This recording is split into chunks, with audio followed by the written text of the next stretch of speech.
Khairia Online TV, kisima cha maarifa na burudani. Walhamdulillahi rabbil alamin.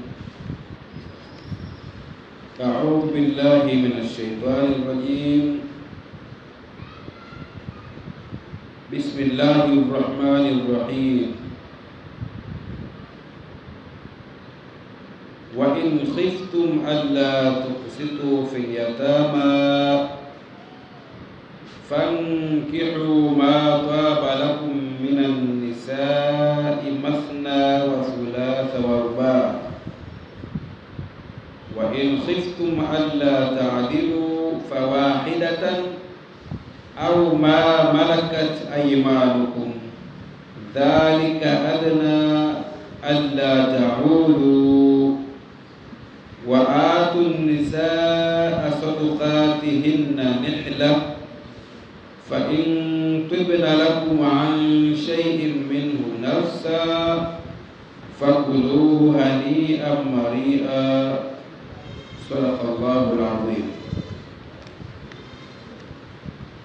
Tupo katika aya ya 3 Suratul Nisa, sura ambayo imesifiwa kwamba ni miongoni mwa sura ndefu, lakini imeshuka Madina kama tulivyozungumza awali, na imeithi sana kuhusu ahkamu sharia, hukumu za kisheria ambazo zimo ndani ya sura hii, kama mambo ya ahkamu mawarith, mirathi na mengineyo mengi.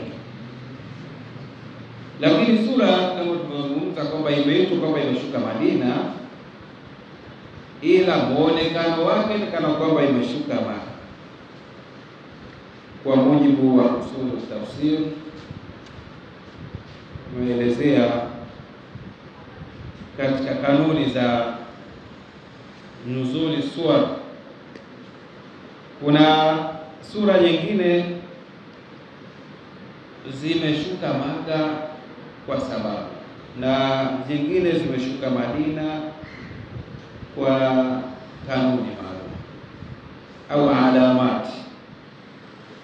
Sasa Suratul Nisa imeanza na ya ayyuhan nas, na tumeambiwa ya ayyuhan nas min khasaisil makiyya, ni katika khasaisul makiyya, sura ambazo au aya zinazohusu Maka. Lakini hii imevuliwa sura hii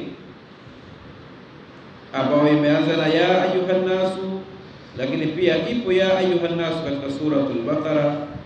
Zote hizi zimeshuka Madina. Kwa hivyo ndio imekusanya sana ahkamu shari'at al-islamiyya, ndio ikawa ni min khasaisil madaniyya. Kwa hivyo Mwenyezi Mungu atuwafikishe tuweze kuyazungumza hayo maneno ya Mwenyezi Mungu kwa kadri ambavyo Mwenyezi Mungu anatujalia, na kwa kadri ambavyo tumesomeshwa, kwa sababu yaogopesha sana Qur'ani, ni maneno ya Mwenyezi Mungu kama alivyosema Ibn Abbas radhiallahu anhu. Ibn Abbas sema Mtume Muhammad sallallahu alaihi wasallam anasema, man qala fil Qur'ani bighairi ilmin falyatawawwa maq'adahu minan nar, tukayasema katika Qur'ani basi kuwa na ilmu, basi naandae makazi yake moto. Hatuna ilmu, lakini angalau kile ambacho tumesomeshwa basi tuweze kukielezea. Lakini hata kama kwa mtu ambaye ni tamu akili, basi anatakiwa kuiogopa sana Qur'ani. Ni maneno ambayo hayataki mazoea sana, kwa sababu hayafungamani na lugha kwa wenye lugha yao ya Kiarabu. Na tutaona insha Allah, tutaona katika sura hii kuna aya ambayo inapingana na lugha ya wenye lugha yao. Hapo ndio inapelekea na kuonyesha kwamba kweli maneno ya Allah Subhanahu wa Ta'ala yanafaa haswa kuheshimiwa sana. Uwe na nahau yako ya heshima maneno ya Mwenyezi Mungu kama alivyoheshimu ahlul lughati wote wamefanya adabu na maneno ya Allah. Ndio kana sahaba radhiallahu anhum na vile ahlu sharia pia wameheshimu sana maneno ya Allah Subhanahu wa Ta'ala. Masahaba walikuwa na tabi'una wa a'immatu salaf, hawa walikuwa yataharajuna anil kalami fi tafsir bima la ilma lahu, wakiona uzito sana kutafsiri maneno ya Mwenyezi Mungu pasipokuwa na ilmu kwa maneno haya. Amma man takallama fi al-Qur'ani au fassarahu bima ya'lamu min dhalika lughatan wa shar'an fala haraja alayhi, ama yule ambaye atazungumza ndani ya Qur'ani au akafasiri kwa jambo ambalo ana hakika anajua amesomeshwa, ana ilmu nalo lughatan wa shar'an, lugha na sheria, basi fala haraja alayhi, hapana uzito juu yake. Kwa hiyo iweje sisi ni kina nani ikiwa maswahaba wa bwana Mtume Muhammad sallallahu alaihi wasallam wakiona uzito na maneno ya Allah Subhanahu wa Ta'ala, vipi na sisi? Allah Subhanahu wa Ta'ala atujalie ndimi zetu ziwe ni ndimi za wale ambao wametusomesha, na wao si sila moja kwa moja mpaka kwa Mtume Muhammad sallallahu alaihi wasallam. Mwenyezi Mungu Subhanahu wa Ta'ala anasema katika aya hiyo 3 suratul Nisa, anasema wa in khiftum alla tuqsitu fil yatama, na mtakapoichelea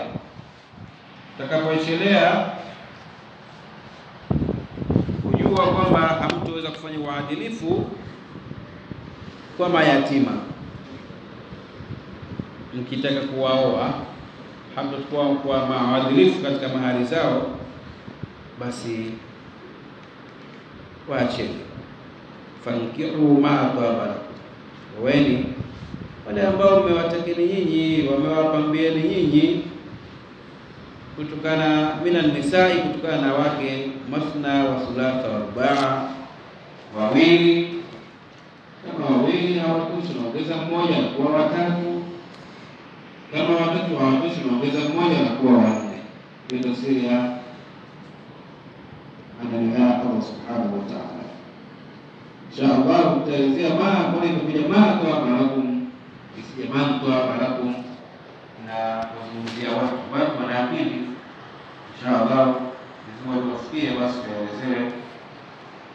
Lakini Allah Subhanahu wa Ta'ala anasema fa in khiftum, mtakapoichelea, alla ta'dilu, kutokuwa na uadilifu, kukosekana uadilifu, fawahidatan, basi lazimikeni ubaki na mke mmoja, au ma malakat aymanukum, au wale ambao inamiliki mikono yenu, manake mawamiliki ndio kuwa hawana haki kama zikuwa haki za wake, angalau hiyo kuwamiliki fanya suria haifahamu kwa sasa hivi. Kwa dhalika adna alla ta'ulu, dhalika adna alla ta'ulu, hilo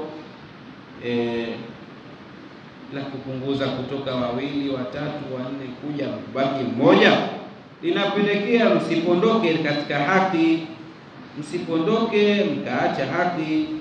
Ndio kubaki na mke mmoja kunapelekea usipondokee katika haki, kwa sababu tumeambiwa wala ta'dilu baina nisai walau harasu. Sasa hamtaweza kufanya uadilifu kati ya wake, angalau walau utafanya kupa, lakini je, ukiwa na mke mmoja ni huyo mmoja tu, uadilifu ni kwa huyo mmoja. Kwa hiyo wasema kule kubaki na mmoja inapelekea msipondoke, kukurubia na kutopondoka na haki. Sasa tutaelezea faida ya kuwa na mke mmoja, lakini faida pia kuwa na wake zaidi ya mmoja. Allah subhanahu wa ta'ala akaendelea asema, wa atu nisaa sadaqatihinna nihla. Mwenyezi Mungu subhanahu wa ta'ala asema, wapeni wake mahari zao nihilatan, kwa moyo mkunjufu, nihilatan kwa nafsi iliyokuwa safi.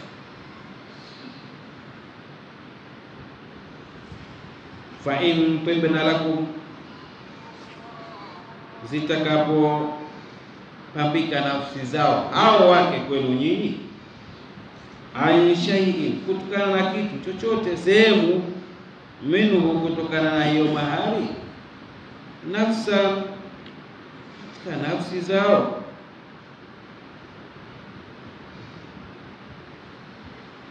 fakuluhu hani'an mari'a, basi kuleni kwa uzuri, tena kwa halali iliyokuwa nzuri. Kama wamependa mle kupitia zile mahari zao, basi kuleni kwa halali iliyokuwa nzuri. Tutaelezea aya hizi mbili kwanza, tutaangalia wasaa muda, kama utatosheleza basi tuweza tukachukua na nyingine moja. Kwa nini mbili? Kwa sababu ni kule kuogopa sana na maneno ya Mwenyezi Mungu. Angalau twende kwa mpangilio mzuri kulingana na ilivyo sura na yaliyokuwemo ndani ya sura. Sura inaelezea hukumu za kisheria, kwa hiyo hukumu za kisheria zinafaa kwenda kwa mpangilio na nukta. Sasa Allah subhanahu wa ta'ala alituambia, wa in khiftum alla tuqsitu fil yatama. Tukielezea aya hiyo ya 3 suratul Nisa, ifuatilie. Mwenyezi Mungu anasema mtakapoichelea, maana yake wal maana nahyul awliya'i an nikahi nisa'i yatama allai talunahunna inda adami al-adli fihinna. Ndiyo makasud, kwamba maana ni kwamba ni kukataza wale ambao wanawasimamia na kuwamiliki mabinti wa kike ambao ni mayatima, wanakatazwa kuwaoa inda adami al-adli fihinna, wakati wa kukosekana uadilifu kwao. Ndio asema, in alimtum ayuha al-awliya al-jawr wa dhulm fi nikah al-yatama.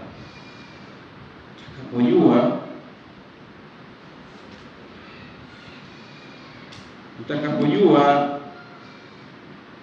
nyinyi wasimamizi kwamba inawezekana kukawa na ujeuri au dhulma ndani ya maisha ya ndoa baina yenu nyinyi na watoto mayatima wa kike, allai fi wilayatikum, ambao wapo katika mamlaka zenu, kwamba umepata mtoto yatima akawa ndani ya malezi yako, ukataka kumuoa. Kwa hiyo ukaechelea sasa kwamba kwa kuwa niko naye uadilifu naweza ukawa hakuna,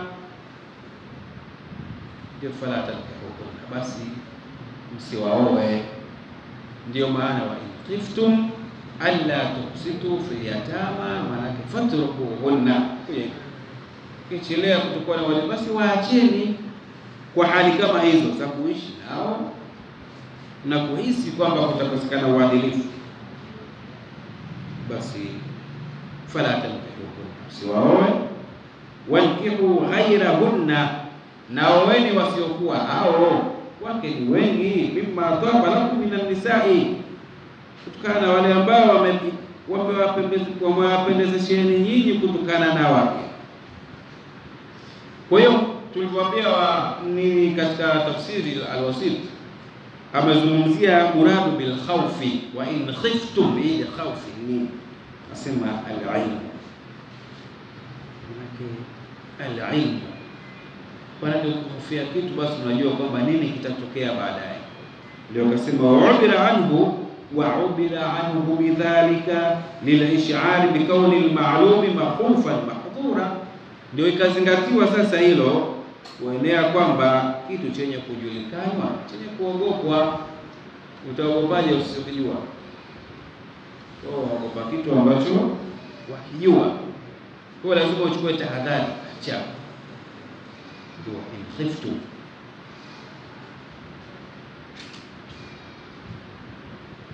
Sawa.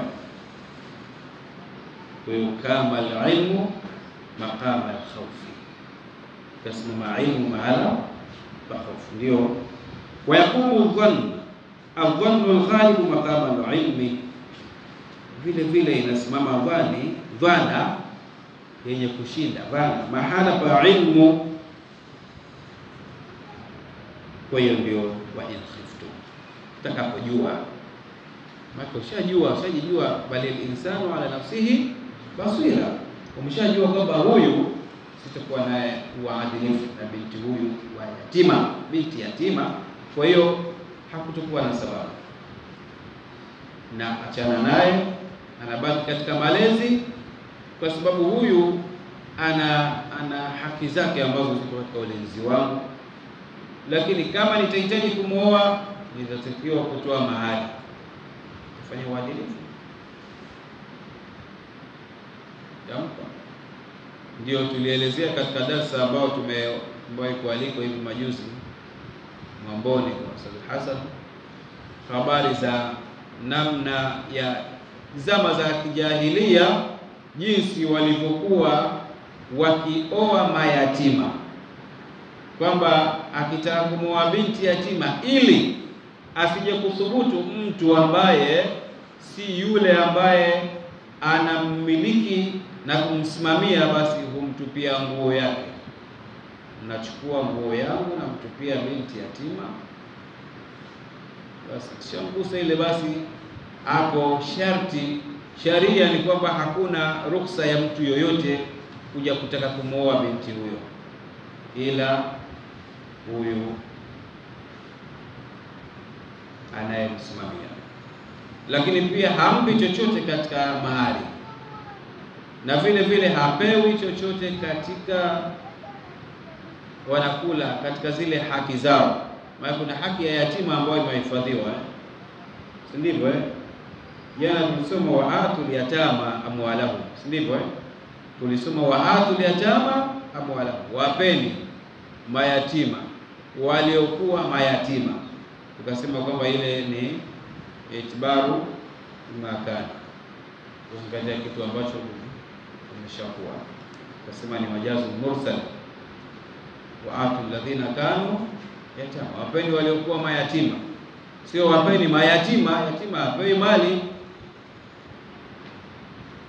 sawa?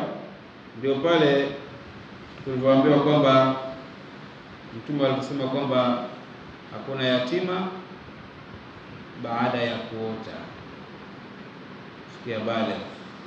Kwa hiyo tukazungumzia habari hizo za mayatima. Kwa hiyo anatupiwa nguo alafu anawekwa kama oda, alama fulani. Ndio zama za kijahilia zilizokuwepo. Kwa hiyo hazipo hizo sasa.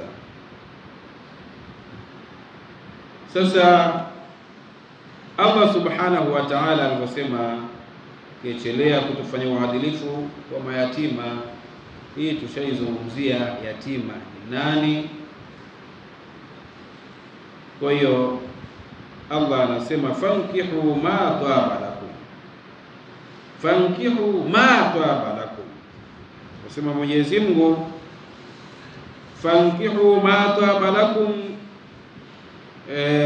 inkihu ma shi'tum minan nisa'i siwahunna, weni mtakao. Anasema huyu Sheikh mwana wazuoni huyu Muhammad Ali Sabuni aliposema oweni wale ambao kwamba shi'tum minan nisa'i siwahunna, takao kutokana na wake wasiokuwa hao.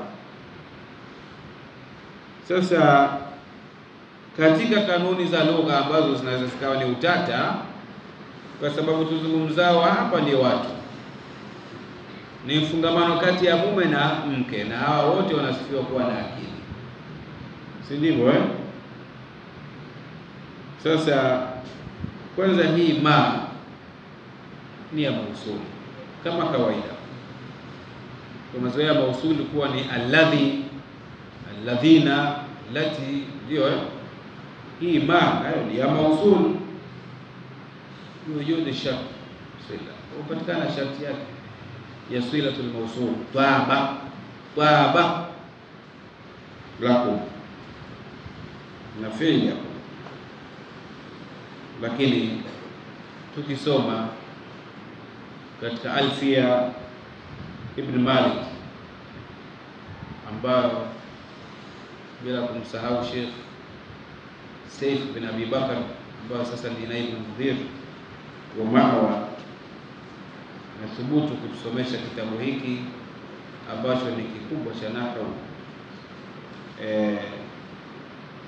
Alhamdulillah, Mwenyezi Mungu ampe afya, kwa sababu tafsiri tuliopewa na Sheikh Salim Zubair kwa ulimi wake, na yeye anazidi kutuimarisha katika zile kuzingatia shurutu mufassir. Kwa hiyo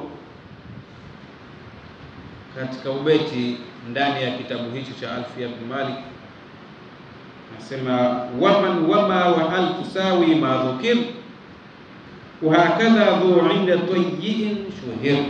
Man na ma huwa sawa kama ilivyotajwa kwamba ni mausul. Man pia ni mausul, ma ni mausul kama ilivyokuwa alladhi, na vile vile dhu, sivyo ile dhu tuliozoea kwamba ni asma'u 6 au 5, lakini kuna dhu kwa maana ya al-mausul mbele ya tayyin. Tayyin ni mashuhuri, imetangaa hii dhu kama ni mausul. Kwa hiyo ndio tukatafsiri fankihu ma twaba lakum, oweni wale ambao, tuseme wale ambao kwamba wamepambika kwenu nyinyi, ndio inabaki kuwa ni mausul, na swila yake inakuja hapo ni jumla fi'liya, kama ilivyokuwa zile shurutu asfilatul mausul, jumla fi'liya, jumla ismiya, shibhu aljumla ambao ni jar na majrur na dharfu kama ulivyoelewa. Kwa hiyo hapa miongoni mwa sharti za swila almausul ni hiyo jumla fi'liya. Ndio tukajua kwamba hii ma ni ya mausuli Kwa hiyo ma pia rubama stu'milat lil'aqil ala khilaf al-asli. Naam, kwa nini ije ma bila kuwa man? Manake ma tufidu li ghairi al-ukala, sivyo ufundisha vitu visivyokuwa na akili. Lakini mbona fankihu ma twaba isiwe fankihu man twaba lakum minan nisa? Kwa sababu wanazungumziwa ni watu wenye akili. Mke usiwe na akili, mume usiwe na akili, mbona imekuja ma? Ndio ukisoma katika Nahwu al-Kafi, kitabu kikubwa kubwa hivi kinaitwa Nahwu al-Kafi, anasema ma rubama stu'milat lil'aqili ala khilaf al-asli. Wenda kuna wakati mwingine hutumika kwa akili kinyume na asili, fankihu ma twaba lakum, ndio haithu wida ismu mausul ma lil'aqil, kwa namna ambavyo upendelewa ismu mausul ma kwa kuzungumzia waliokuwa na akili, idh innahu aidu ala nisa. Unaona kwa sababu hii ma inarudi kwa an-nisa, wanawake, na wanawake ni watu, na watu wana akili, kwa sababu kuna wasfu.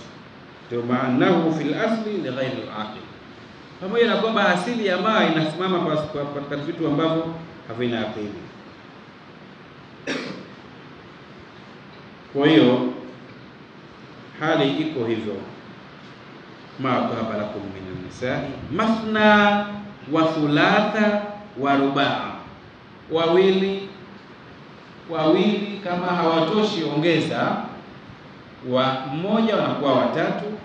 Hebu tuiangalie hii mathna wa thulatha wa rubaa. Maana kuna wengine hapo sasa wana tafsiri kwa tafsiri za hawa nafsi.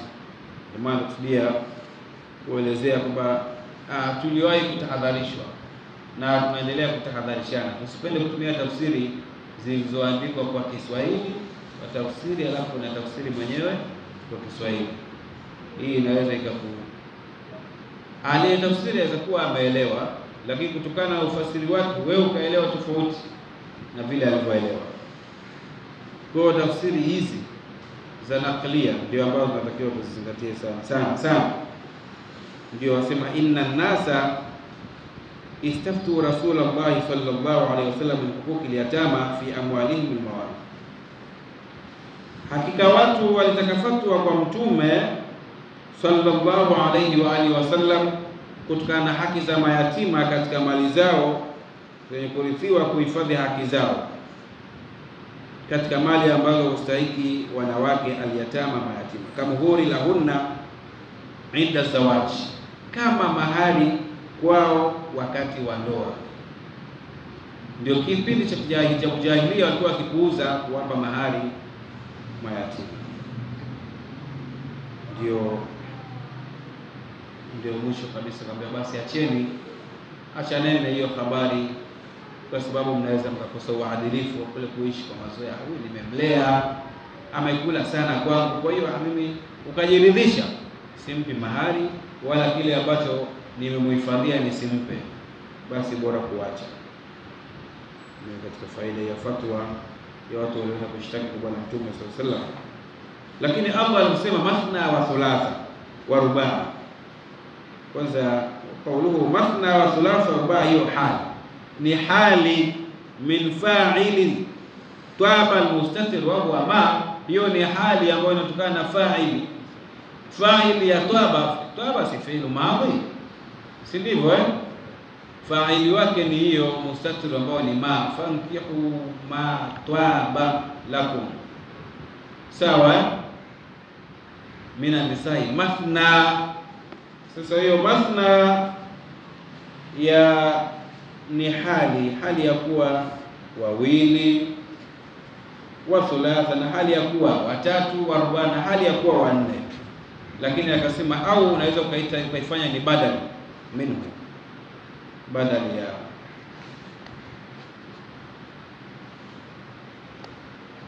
hiyo fa wal maana fankihu ma taba lakum minan nisa'i ma'dudati hadha al-adad, oweni waliowapambia kwenu wake wenye kuhesabika kwa idadi hii, thintaini, wawili kwa wawili, wa thalatha, na watatu, yani wewe oa wawili, wewe oa wawili, wewe oa wawili kwa uwezo wako, wa arba'an, na wanne, wewe oa wanne, wewe oa fikisha wanne, ndio maana. Kwa hiyo fawahidatan, mafhumu yake sasa, wa in khiftum alla ta'dilu fawahidatan, ukiechelea kutokuwa na uadilifu basi mmoja. Ndio sasa hapo nini, kuna hiyo fawahidatan inakuwa ni maf'ul li fi'l mahruf, ambao falzimu wahidatan au ikhtaru wahidatan, lazimikeni kuwa mmoja au chagueni mmoja. Lakini wengine wasema kuri abiraf'i katika lugha imesoma kwa fawahidatun, wa in khiftum alla tuqsitu fil yatama wa in khiftum alla ta'dilu fawahidatun, wengine wamesema hivyo, maana kwa takdiri ya fahasbukum wahidatun, awatosha nyinyi mmoja, si dhalika ikhtiyaru wahida basi. Kwa hiyo hapo ndio wakasema, lakini haya wale wasema fawahidatun tuache, kwa kukadiria kwamba kuna nini, kuna khabaru mahdhuf, fahasbukum wahidatun, hawa tushini mmoja. Hizi ni katika ijtihadi za lugha, ndio tukasema kwamba maneno ya Mwenyezi Mungu yanabakia kama yalivyo. Kwa wamesema tu, wengine wamesema hivyo, lakini heshima na nidhamu imebakia katika maneno ya Mwenyezi Mungu, lakini kanuni pia imetawala. Ndio akasema kwamba fawahidatan, hii ni mansubu bifi'l mudmar wa taqdir falzimu au ikhtaru wahidatan, lazimikeni au chagueni mmoja. Kwa hiyo mafhumu yake ni ibahatu ziyadatu ala alwahida idha amina aljawr baina zawjat. Hii mafhumu yake ni uhalali wa kuzidisha zaidi ya mmoja atakaposalimika na jeuri kati ya wake wengi. Kama umesalimika na jeuri kwamba hutoweza kufanya ujeuri, utakuwa muadilifu, utajitahidi katika uadilifu, basi waweza ukawa wengi. Na katika kauli nyingine za wanazuoni wanatuambia kwamba atakayeweza kuwa na uadilifu katika hali zote, basi na afanye na awe wawili na zaidi. Lakini fa in khiftum alla ta'dilu fawahidatan, ndio dhalika, basi huko kulazimikana mmoja, huko kubaki na mmoja mke, adna alla ta'ud. Hiyo ni ukaribu wa kutokuondokea, wa kutokuwa na ujeuri, kwa sababu utakuwa na mke mmoja. Sasa tukielezea hii mathna wa thulatha wa rubaa, kwa sababu lazima tutulie katika kipande hiki, kwa sababu kuna utata mkubwa sana kwa watu ambao aweza akakuchanganya na maneno ya Mwenyezi Mungu, akaharibu maneno ya Mwenyezi Mungu kwa sababu ya hawa nafsi na kufanya istihza. Wala tattakhudhu ayati llahi huzwa, tumeambiwa tusifanye aya za Mwenyezi Mungu zisizashere. Ndio wasema ama qauluhum innal wawa jami'a, ama kauli yao ya kusema kwamba hii wao ni ya jamia, manake wao fankihu ma taba lakum min an-nisa'i mathna wa thulatha wa rubaa, yani unajumlisha 2, unajumlisha 3, unajumlisha 4, ni ngapi? 9. Kwa hiyo wao ja'alu wawa jamaa, wamejalia wao jamia ni ya kujumuisha hawa, hii idadi jahiliya watu ndio fakatila dhalika. Hakika kumesema hivyo, wapo waliosema hivyo, wao ni ya jamia, ile wao unajumlisha mathna 2 wa thulatha 3, ngapi? 5, wa rubaa 5, jumlisha 4 9, wao wakaifanya ni ya jamia. Fakatila dhalika, hakika kumesemwa hivyo, kumenenwa hivyo. Walakin Allah Ta'ala khataba al-araba, lakini Mwenyezi Mungu mtukufu amehutubia Waarabu bi afsahi lughat, kwa lugha zilizokuwa fasaha kabisa. Wal arabu la tada an taqula 9, Waarabu hawatuacha kusema 9, hawatuacha kusema 9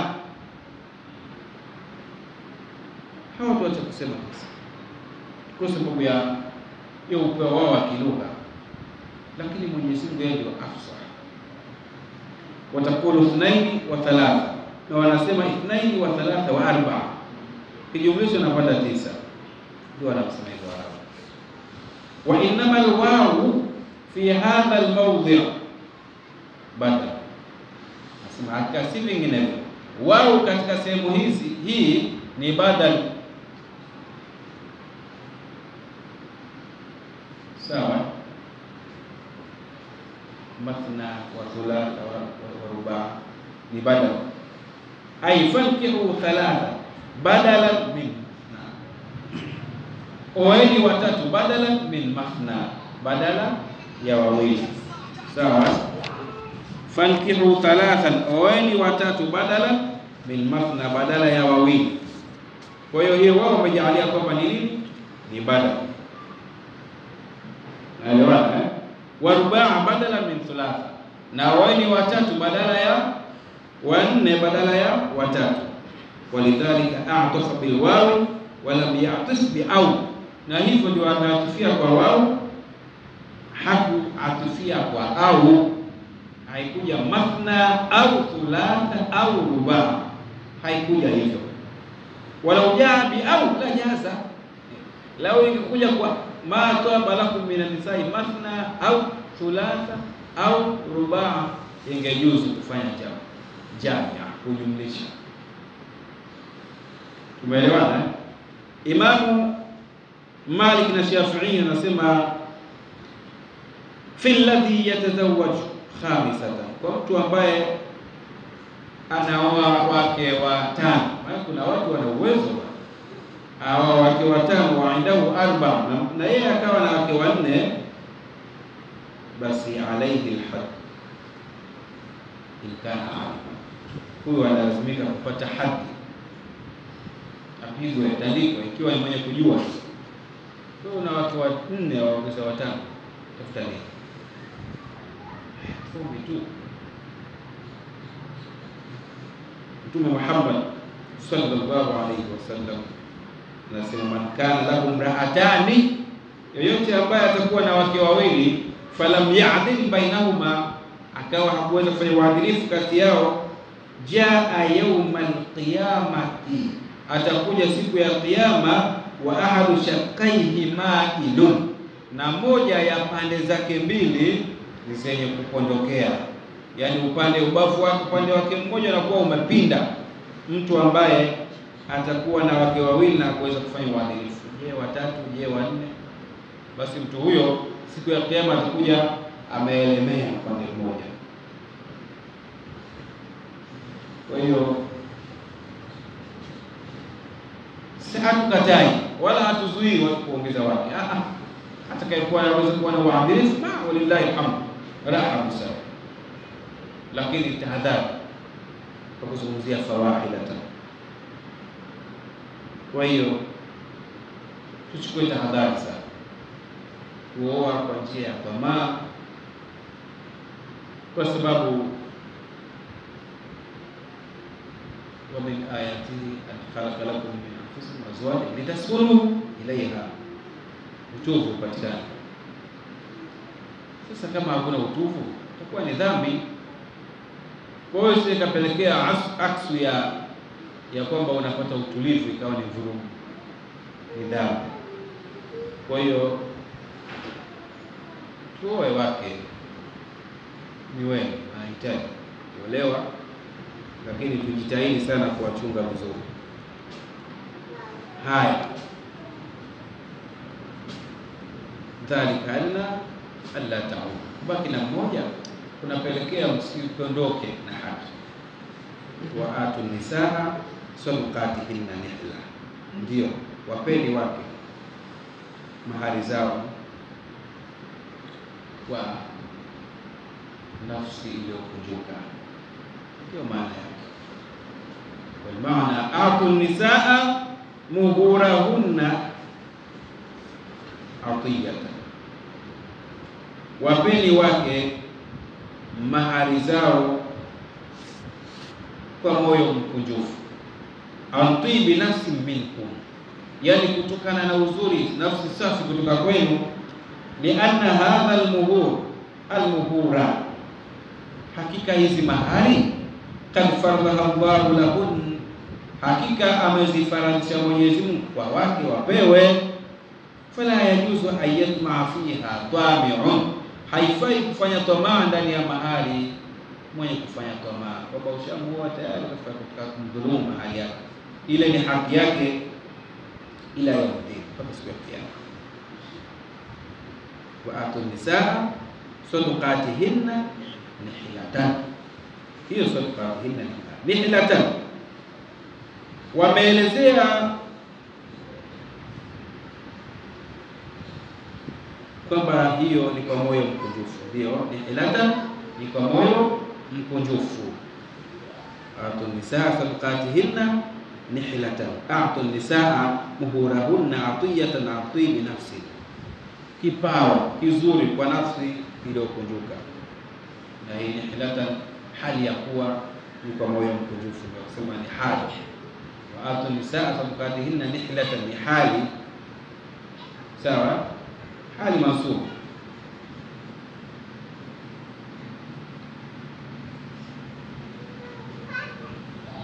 Fa in tibna lakum an shay'in minhu, sema takapowapambia nyinyi. Fa in tibna lakum, watakapopenda wao kwenu nyinyi. Tibna hiyo, sawa, hiyo nun dhamir niswa, sawa. In tibna lakum an shay'in minhu, asema wadhamiru almajrur fi qawlihi minhu, hiyo dhamiri ya majrur wa in tibna lakum an shay'in minhu, sawa. Hiyo minhu dhamiri ya jar na majrur, hiyo minhu yaudu ila sadaqat, inarudi katika sadaqat, zile mahari, sawa. Minhu, fa in tibna lakum, watakapo penda nafsi zao kwenu nyinyi, minhu, kutokana na hizo mahari, au ndio nafsan, yani nafsi zao, ndio jawabu ya sharti akasema ni rabita. Fakuluhu, kuleni, hani amaria, kuleni tena kula kulikokuwa kwa halali, kuzuri kwa halali, yoma mahari yao. Kwa nafsi zao wamependa tu mle, mfanye matumizi. Ndio sahibu al-Kishaf anasema wa fil ayati dalilu ala dhayki al-maslik fi dhalika, ni dalili ala dhayki al-maslik fi dhalika, au al-maslak, ni dalili ya mapito magumu katika hiyo. Haithu bunia shartu ala tibi nafsi, namna ilivyojengewa sharti kwa nafsi nzuri, ni hilal, sawa. Fatila fa in tibna lakum, unaona, ukatumika lugha hiyo, fa in tibna. Tibna ni kupambiwa, yani mwenyewe nafsi yangu imependa tu mapenzi yale, nafsi yangu mwenyewe imepambiwa tu kwamba nimpe mume wangu au nimwache afanye matumizi mazuri katika mahari yangu, ikatumika lugha ya tibna. Wala yakun fa in wahabna au samahana, hakusema hivyo kufanya hiba, kutoa, kufanya bure, ni kuonesha thamani. Mahari sawa, ni haki yake, lakini nafsi yake imepambiwa tu kumpa mume wake. Kwa hiyo katumia neno tibna lakum, hakutumia wahabna au samahna. Hii ni i'laman bi anna al-mara'i huwa tajafi nafsuha anil mawhub. Hii ni alama ya kwamba yule mwenye kuchunga basi anayekusha nafsi yake na kitu cha hiba bure, antibi khatir, kutokana na kupambiwa na kitu ambacho ni hatari. Kwa sababu bure, nasema rahisi ni, sema tumia lugha gani? Rahisi ni nini? Ni ghali. Kwa hiyo hakutumia hiba, kwa sababu hiba kule kutofanya mashaka kwamba ananipa hiba tu mali, labda naweza kuchukulia mimi labda ni simple sana, ni mjinga tu fulani, sukuma. Kwa ndio akaepuka na lugha ya hiba, kuepukana na tibi khat, kupambiwa na hatari. Unaweza akafanya hiba, kumbe ni mgonjwa, mke amejisukuma tu, achana na hiyo habari. Unaona? Kwa hiyo lazima tuchukue, unaona hii lugha aliyotumia Mwenyezi Mungu na Sahih al-Kishaf imefasiri tofauti ya tibna na hibna, ni hiyo nafsan wa intibna lakum minhu nafsan, ndio nafsa akasema kisa ni tamyizi mansubu ala tamyizi na dhamiri wa huwa nun niswa tibna, hiyo imekuja tamyizi ya tibna, dhamiri ya niswa.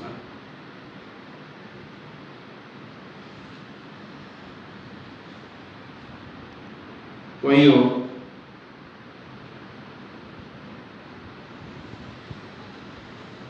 ndio yajuzu lilmar'ati an tu'tiya zawjaha biridhaha wa ikhtiyariha mahraha au juz'an minhu.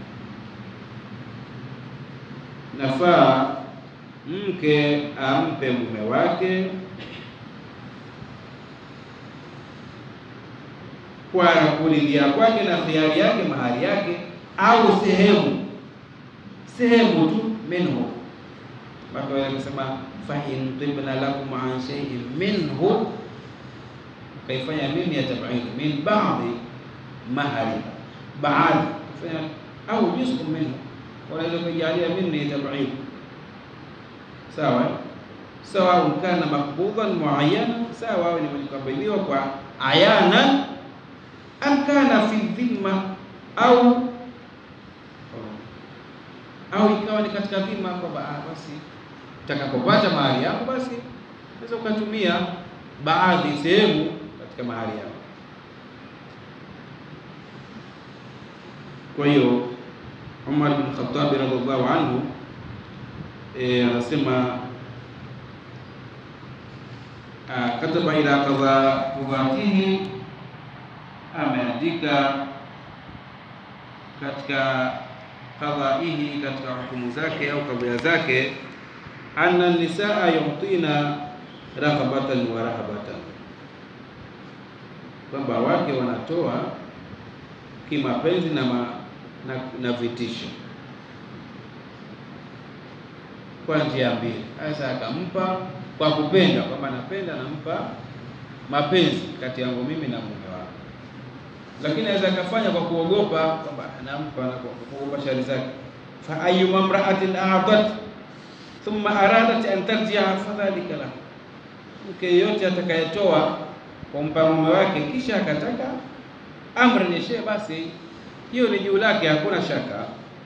Ndio wasema fa in tibna lakum an shay'in minhu nafsan, itakapopambika watakapopenda kwenu nyinyi kutokana na sehemu, kutokana na hiyo mahari,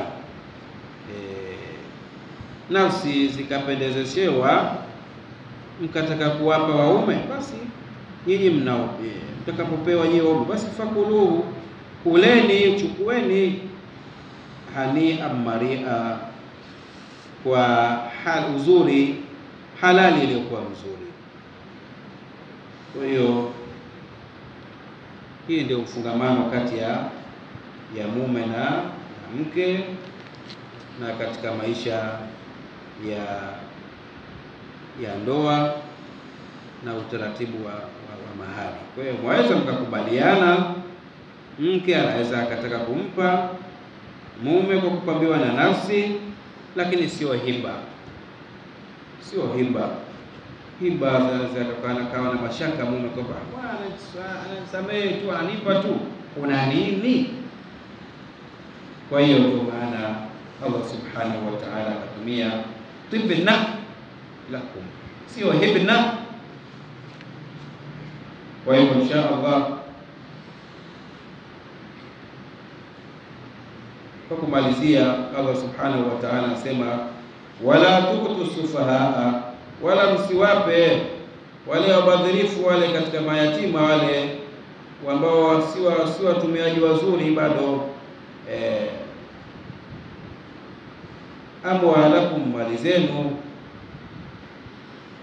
siwape ambazo Mwenyezi Mungu amejaalia kwamba ni wenye kuzisimamia, allati ja'ala Allahu lakum qiyama, ambazo Mwenyezi Mungu amejaalia kwa nyinyi kwamba ni wenye kusimamia, tawapa wakazipoteza. Ibn Abbas anasema asufahao humusubiyan wa nisa, ni watoto na nisa, wanawake katika matumizi. la tuti safiha mala, simpe safihi mali yake, wa huwa alladhi yusibu bisu'i tadbiri, na ndiye ambaye anaiharibu kwa mazingatio yake mabaya. Sabiyan kana au rajula, awe mtoto au mwanaume, lakini awe asikiwa ni safihi msimpe. Warzukuhum fiha, basi kwa kule kutoa hapa wahifadhieni, ila waruzukuni wao kama unaona huyu matumizi yake si mazuri, basi zuia, lakini waruzukuni wao, wapeni wao, watu'inuhum minha, wapeni sehemu katika hizo mali zao, mali hizo akiba zao ndio wahifadhia. Waksuhum, na wavisheni wao mavazi kupitia mali zao zile, lakini waqulu lahum qawlan layyina, waambieni wao maneno laini. Huwa na akili, lakini matumizi yake tu ndio sio mazuri, si ndivyo? Muwe na busara ya maneno ya kuwasemea, qawlan layyina, wasemeeni wao qawlan ma'rufan, maneno mazuri, maneno laini. Kakaulikum, kama kuambia wao, tusema nyinyi kuambia wao, idha rashadtum salimna ilaikum amwalakum, takapoongoka basi takuwa tutawapa nyinyi mali zenu mzitumie. Kuongoka tutawapa mali zenu mzitumie, kwa sababu sio haribifu tena, tutakuwa mmekaa vizuri. Kwa hiyo msio na wasiwasi, huko unampa yatima anatumia mali yake, haki yake, lakini kwa utaratibu na usimamizi uliokuwa bora. Na pia mavazi, unaweza ukampa akanunua mavazi ya ajabu ajabu, basi unamsimamia. Kwa hivyo Mwenyezi Mungu ametukataza hizo kwa njia ya irshadi, ili tupate kuwasimamia vizuri wale wenye haki zao, kutokana na zile haki zao zisije zikapotea katika njia ambazo sio salama. Kwa hivyo inshallah tutasimama katika aya hizi tatu. Mwenyezi Mungu atuwafikie, Allah atuongoze, na Mwenyezi Mungu, kwa kuwa hatujui, basi Mwenyezi Mungu atujalie angalau tufikie kidogo katika kupata njia za kujua inshallah. Kwa leo tutakoma. Sallallahu alaihi wa azim. Subhanakallahumma wa bihamdik, ashhadu an la ilaha illa Khairia Online TV, kisima cha maarifa na burudani.